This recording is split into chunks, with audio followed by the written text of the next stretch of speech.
Hello and welcome everybody.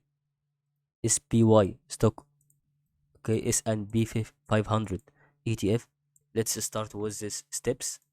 So according to what we see here on 15 minutes update, this gives us an indication about the waves that is going to be on a larger and wider form.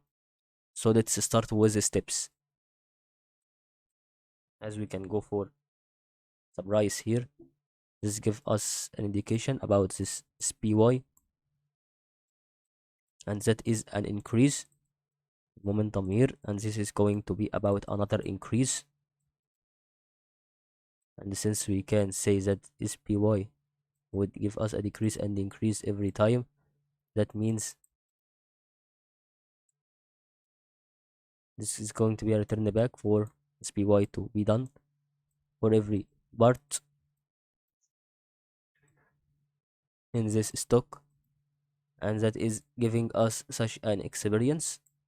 So this SPY would increase until it reaches such a certain level here, for example, and then it would give us an intersection with this trend line, and it gives out a movements for this part with a new wave, and this is called divergence here. Maybe it not happen, so it that means it would give us a decrease immediately. That's what I could explain on this video.